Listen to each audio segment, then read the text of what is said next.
Fala, nação rubro-negra, sou eu, Fabrício Lopes, aqui do nosso canal Resenha Rubro-Negra, chegando hoje um pouquinho mais tarde, porque afinal de contas, ontem o bicho pegou, aquele jogo do Flamengo para cima do Vélez foi maravilhoso, tá atormentando até a imprensa argentina. Dá uma olhada aqui o que o Olé colocou lá em cima, olha, Flamengo é impossível. Olha o que La Nación publicou, o Página 12 aqui embaixo também, os caras estão aterrorizados com aquilo que o Flamengo fez. 4-0 foi um senhor placar, foi um placar sonoro. Sabe o que é placar sonoro? É aquele placar que ecoa nos 4 cantos do mundo. Todo mundo está sabendo hoje daquilo que fez o Flamengo numa semifinal de Libertadores da América. Estão todos os clubes de olhos voltados aqui para o Mengão queridão. Então, no meio de toda aquela comemoração, no meio de tudo aquilo, acabou que eu perdi o horário para vir trabalhar hoje cedo, até vim no horário certo, gravei o vídeo das 7 horas da manhã certinho, mas depois a adrenalina começou a baixar, aí eu perdi o horário desse vídeo aqui, mas eu tenho certeza que vocês vão me perdoar, não ficou muito mais tarde do que deveria não, e eu tenho algumas informações que eu tenho certeza que vocês vão gostar demais. Vou trazer alguns números para vocês aqui do que foi esse Flamengo neste mês de agosto, os próximos confrontos do Flamengo e um comparativo sobre os próximos confrontos de Flamengo e de Palmeiras. Afinal de contas, o Marcos Braz disse ontem na ESPN que a meta agora é perseguir o Brasileirão. E eu mostrei para vocês, os torcedores do Palmeiras já estão se tremendo todo, já estão brigando entre si, entre aqueles que acreditam que podem vencer o Brasileirão e aqueles que acreditam que não tem como vencer o Flamengo, que o Flamengo vai vir com tudo nesse Campeonato Brasileiro. Antes de continuar falando com vocês, eu quero pedir encarecidamente para que você se inscreva no nosso canal. Como eu venho dizendo em todos os vídeos, não é possível o nosso canal crescer sem a ajuda de você que está aí do outro lado. Então, por favor, clica nesse botãozão vermelho aí escrito inscrever-se e venha fazer parte da nossa família rubro-negra. Se você já faz parte da nossa família, convide os seus amigos, chama aquele amigo seu que é rubro-negro para vir para cá, aquele amigo de WhatsApp que você tem, que está inscrito no Fla Nação VVP, mas que ainda não se inscreveu aqui. Ajuda a gente. Ontem a gente passou a barreira dos 109 mil inscritos. Eu tenho muito a agradecer para vocês, vocês são sensacionais. Mas para o canal continuar existindo, eu preciso que vocês continuem se inscrevendo e nos ajudando a trazer novos irmãos e irmãs rubro-negras para nossa família, valeu? Então, por favor, cliquem aí e recomendem os nossos vídeos nas suas redes sociais. Bom, agora, produça, roda a vinheta, por favor.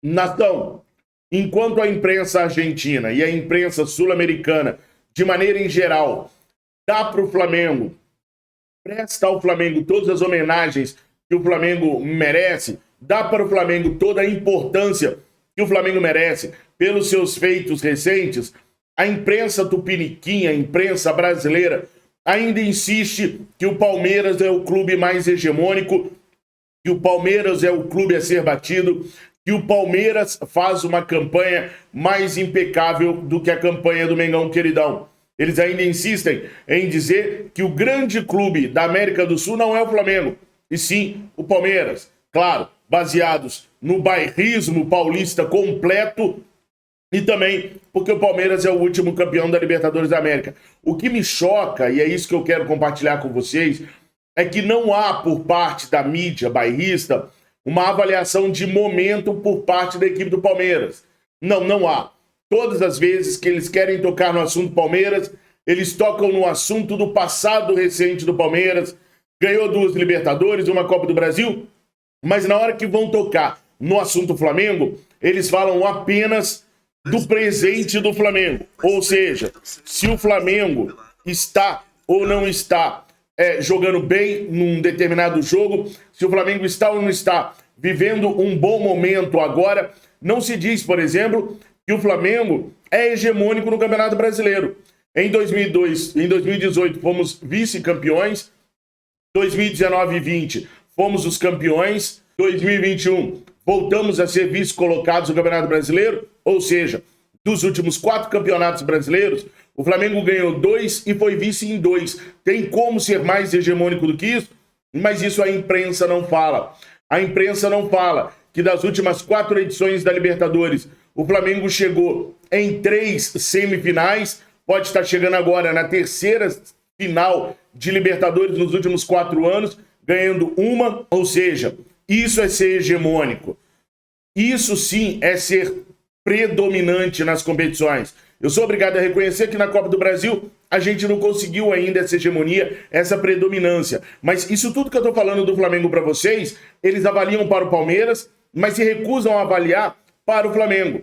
Então tá difícil hoje em dia acompanhar a mídia como um todo. Nem a mídia que está alocada no Rio de Janeiro, ela reconhece o valor que o Flamengo tem hoje perante ao futebol brasileiro. E acreditem, mesmo se o Flamengo for campeão das 3 competições, acredito que ainda assim a mídia vai torcer o nariz para o Flamengo, vão encontrar desculpas para o fracasso do Palmeiras e vão encontrar facilidades no caminho do Flamengo. Eu já vi, por exemplo, a mídia dizer que os 4-0 do Flamengo eram mais do que esperados. Afinal de contas, o Vélez é uma equipe ruim, 27ª colocada no Campeonato Argentino. Já o Atlético do Paraná, não. O Atlético Paranaense é um time vigoroso, é um time forte, é um time treinado por um campeão do mundo, Luiz Felipe Scolari, tem o Fernandinho do Manchester City. Ou seja, eles inventam todo um roteiro para sempre manter o clube paulista em alta e o clube rubro-negro embaixo. Então, assim, não dá mais para ficar assistindo nada. Hoje, sinceramente, eu tentei assistir alguma coisa, porque eu falei assim, não há como os caras tirarem méritos do Flamengo hoje. Não há como. Mas houve. Os caras fizeram tudo isso que eu tô contando para vocês. Mas sabendo disso tudo, eu preparei aqui para vocês alguns dados para vocês verem como que o Flamengo é grande, como que o Flamengo é gigante, como o Flamengo está bem. Esse mês de agosto foi um mês muito complicado para o Flamengo. Nós tivemos 9 jogos nesse mês. Desses 9, 7 jogos foram fora de casa. Nós tivemos apenas 2 jogos em casa. Com um treinador recém-chegado, tinha tudo para dar errado. Mas o que aconteceu foi isso daqui. No mês de agosto, dos 9 jogos, o Flamengo disputou 27 pontos e conseguiu conquistar 25 pontos, o que dá um absurdo de 92,6% de aproveitamento. Jogamos 9 vezes e ganhamos 8, gente. 8 vitórias, 1 empate, nenhuma derrota. 20 gols marcados, uma média de 2,2 gols por jogo. Apenas 2 gols sofridos, uma média de 0,22 gols sofridos por jogo, menos de meio gol sofrido por jogo. Em 5 jogos seguidos, ficamos sem levar gols. E ficamos 7 dos 9 jogos sem sermos vazados.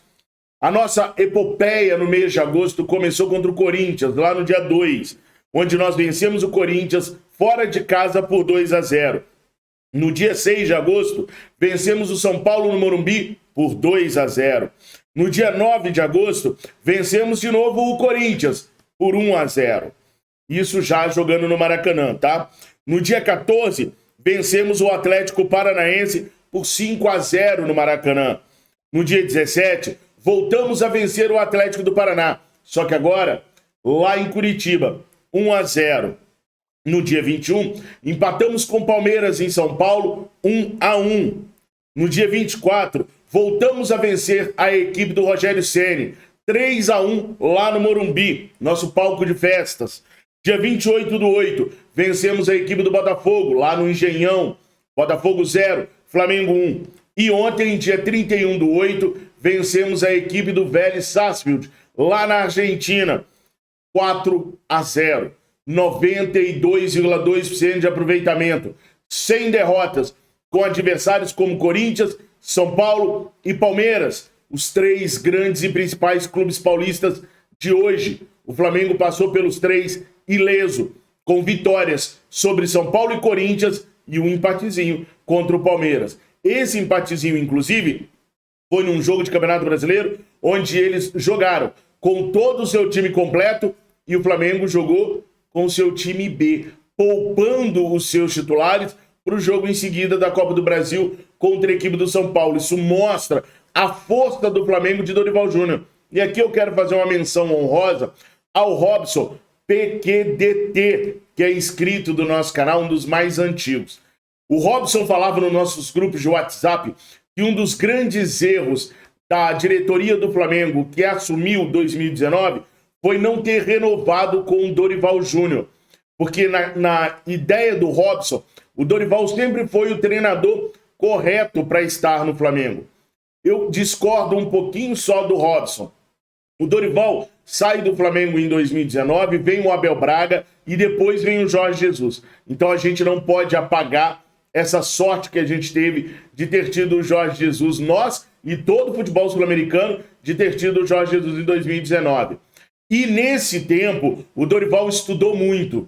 O Dorival foi tentar melhorar como treinador. Então aquilo que já era bom em 2018 ficou muito melhor agora nessa passagem do Dorival Júnior para cá.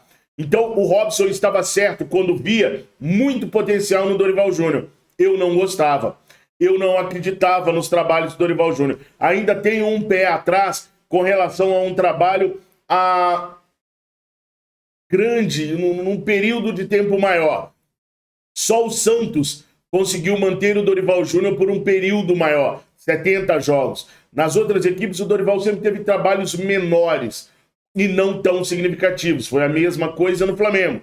Então, esse ano eu quero a renovação do Dorival Júnior para já e estou muito curioso para ver como é que ele ficaria num projeto a longo prazo. Se ele conseguiria segurar, domar o grupo de jogadores, se ele não teria os famosos problemas que ele vem acumulando na carreira, Neymar, Ganso, Diego Alves, enfim. Eu estou curioso para ver o Dorival num projeto a longo prazo. Mas é fato que o Robson merece os créditos da confiança dele no trabalho do Dorival Júnior. Robson, beijo no seu coração, meu irmão. Bom, os próximos jogos do Mengão Queridão será contra o Ceará no Maracanã, o Vélez no Maracanã, o Goiás no Serra Dourada, o São Paulo no Maracanã e o Fluminense no Maracanã. Ceará, Campeonato Brasileiro, Vélez, Libertadores, Goiás, Campeonato Brasileiro, São Paulo, Copa do Brasil, Fluminense, Campeonato Brasileiro. Ou seja, o Flamengo ainda tem um caminho bem longo para percorrer para a gente conseguir vencer os campeonatos que nós estamos.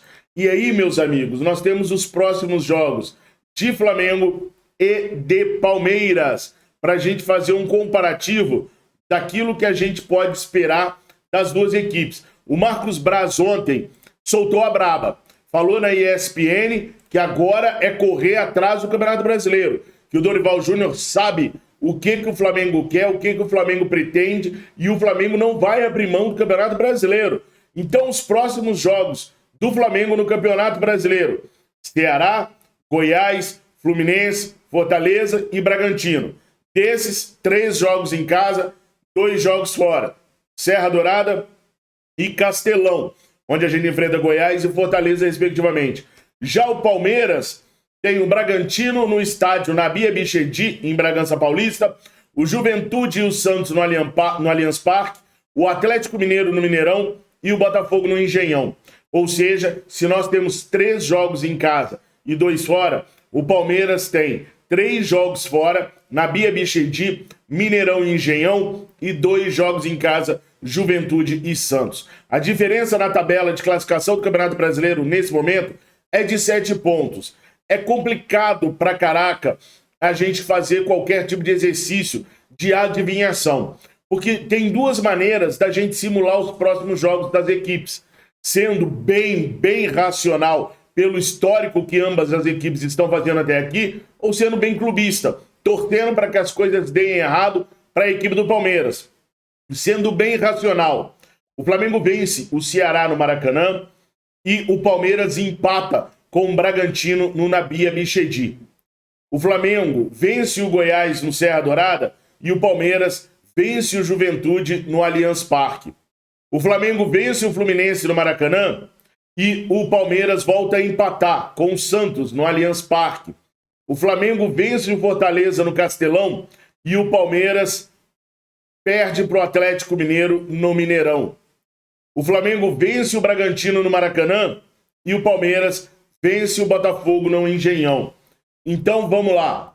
O Palmeiras teria um empate contra o Bragantino, uma vitória contra o Juventude, um empate contra o Santos, uma derrota para o Atlético Mineiro e uma vitória contra o Botafogo, sendo bem racional por aquilo que o Palmeiras vem fazendo nas últimas rodadas. Então seriam 8 pontos para a equipe do Palmeiras contra 15 pontos da equipe do Flamengo, levando em consideração que o Palmeiras tem hoje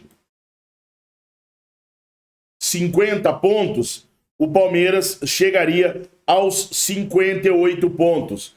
O Flamengo, que tem 43 pontos, se conseguir cumprir tudo isso que eu estou prevendo de forma racional, chegaria aos mesmos 58 pontos. Então, quando chegarmos ali nos primeiros dias de outubro, se tudo isso que eu disse aqui acontecer da forma como eu estou dizendo aqui, Flamengo e Palmeiras chegam empatados em número de pontos, com 58 pontos para cada time.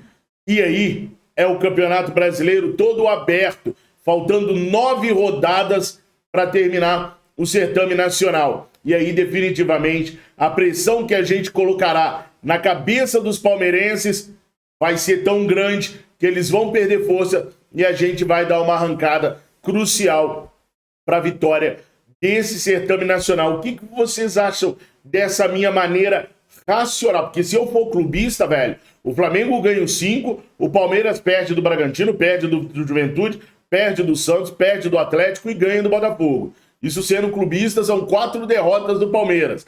Então eu fui o mais racional possível para poder trazer esses dados para vocês, tentando fazer aquele exercício que, do meu ponto de vista, ainda assim é um exercício de futurologia, porque o Palmeiras pode começar a sentir a pressão agora, pode cair na Libertadores América e, de repente, ficar mais forte no Campeonato Brasileiro, porque vai ter mais semanas livres para poder treinar. Palmeiras hoje disputa apenas Libertadores e Brasileirão.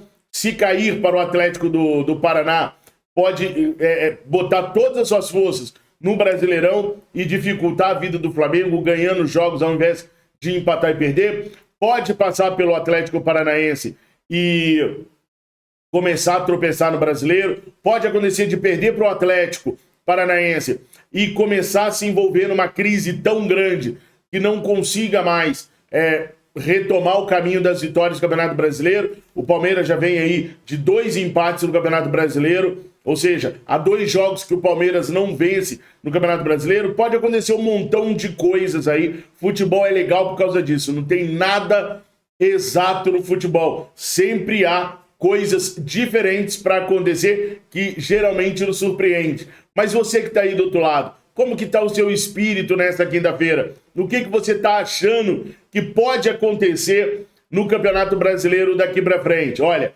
eu ainda volto hoje num vídeo lá no Fla Nação VVP, tá bom? Eu peço para que você se inscreva e nos ajude convidando seus amigos a se inscreverem também. Deixem seu like. Tamo juntos, nação. Fiquem com Deus. Saudações rubro-negras.